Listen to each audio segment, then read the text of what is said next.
Unang laban, unang panalo para sa Petrogas Angels. Broke Van Sickle, nag-ala import sa kanyang nagawang stats. Habang ang Chocomucho nahihirapan pa rin sa kawalan ng mga manlalaro. Ano na ang gagawin ni Coach Dante Alinsunurin? Pero bago pa man ang lahat, kung hindi ka pa nakapag-subscribe, please like and subscribe at pakispike na rin sa bell button para lagi kang updated sa mga volleyball ganap. Bumalik na ang Petrogas Angels at matuling lumipad sa isang kapanapanabik na 4 na set na panalo laban sa Chocomucho.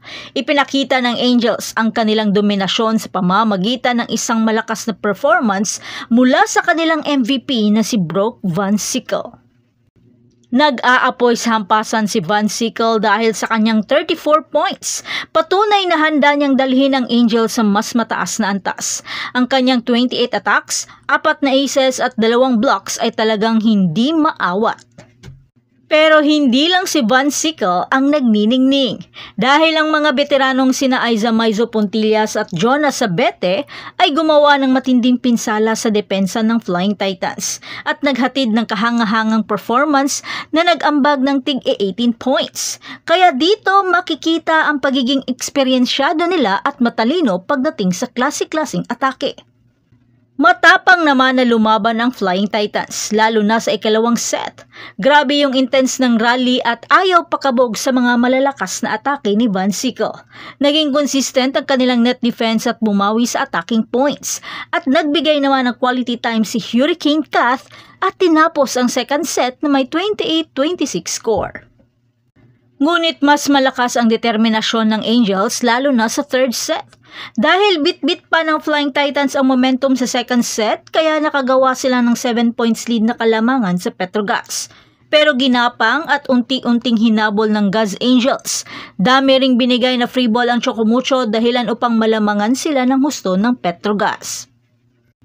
Kaya pagdating sa fourth set, mukhang pagod at nawalan na ng loob at bumaba na ang energy ng mga Flying Titans. Kaya umabot sa 10 points ang kalamangan.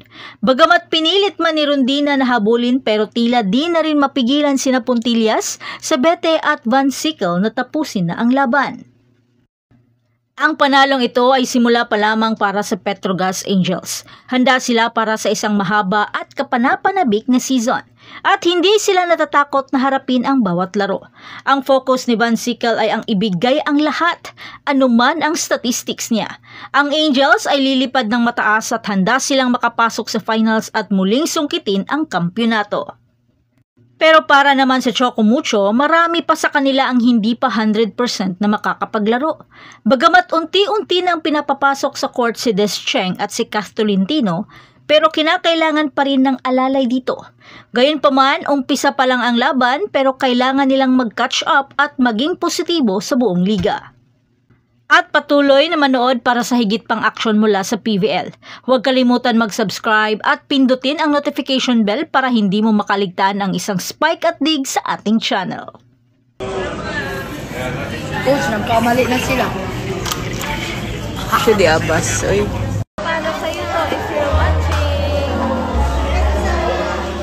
Shout po to. Okay. Sobrang delay ng live niya. Music ba? Ano